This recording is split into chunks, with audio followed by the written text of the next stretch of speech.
has the current political environment been affecting your well-being? Um, so it's been emotional for me.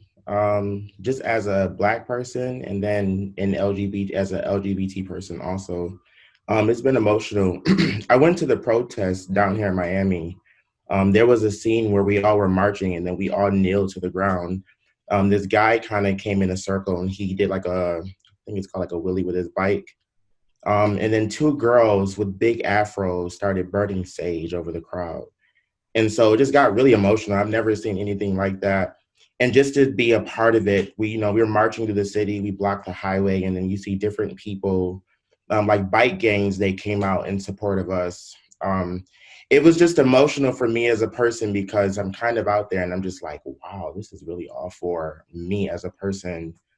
Um, but then you think about the reason and they're screaming names like, George Floyd and Breonna Taylor, and they're screaming things like I can't breathe. And then for me as a person, it's emotional to see I can't breathe posted, over and over and over because those are the death words of someone before they died. So it's kind of like after the protest, I kind of took a step back emotionally where it's just like, yeah, I can't deal with this too much right now. But one thing I will say on the flip side, what I did like is that there was a mixture of different crowds. Like Miami is a mixture of different people. It's mostly Hispanic. Um, and being down there, you saw a lot of different people. Remember we were walking and it's like little girl, she had to be maybe 4'2". She was really small. And she just started screaming out of nowhere, George Floyd, George Floyd, say his name. And we were just so shocked. I was just like, the amount of support from different cultures supporting me, like, I don't know, it kind of feels like we're actually taking a step. Like, I know we have like a long way to go, but that actually meant a lot to see a lot of support. Well, thank you. Our next question kind of touches on similar subjects. Have you ever experienced discrimination based on your sexual orientation or race, and how has that affected your day-to-day life? Um, so my day-to-day life, being in Miami, I've experienced more of racism here. Um, Being in Rochester, I wouldn't say I've experienced racism, but it was more so I experienced a lot of homophobia. But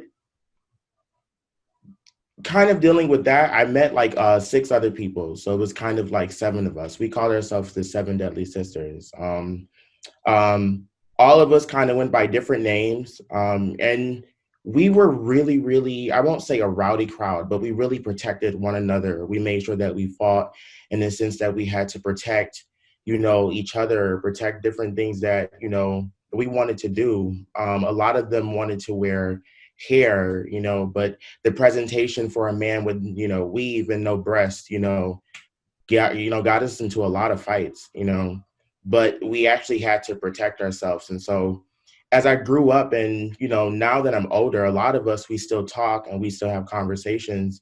We said we really want to do something with the name Seven Deadly Sisters and turn it into more of a support group for gays because I feel like now things are changing. We don't have to be physical, as of much anymore. And we're a lot older now. And I think that being that we actually fought and now that we're older, I feel like we should be able to use our voices to kind of make a difference in the LGBT community and more so try to learn how to tie them into one another because sometimes it feels like such a difference being Black and then being gay. And then within the gay community, there's such segregation as to like the white gay community and the Black gay community where it just causes such a divide.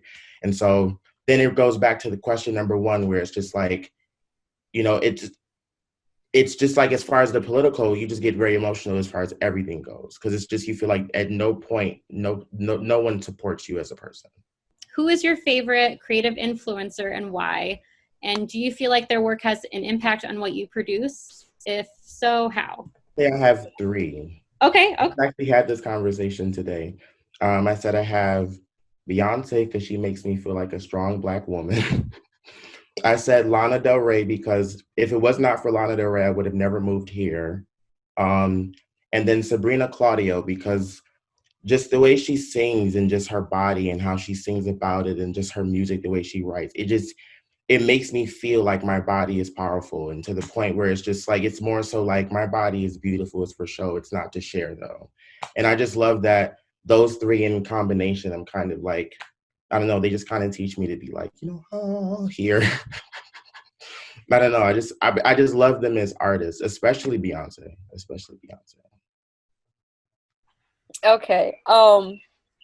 How has oh man, what has kept you motivated during COVID-19?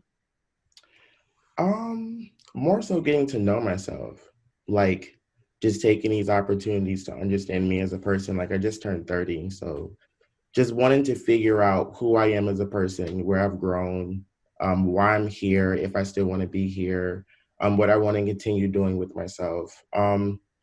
It's been more of a weird experience because I kind of like to get into those conspiracy theories on YouTube. So I've kind of been like, exploring and finding out different things. But overall, it's been a healing situation. I think 2020 has been a very revealing but healing situation for everybody. I think it's more so, it's a year where I've learned to turn my negatives into my positives.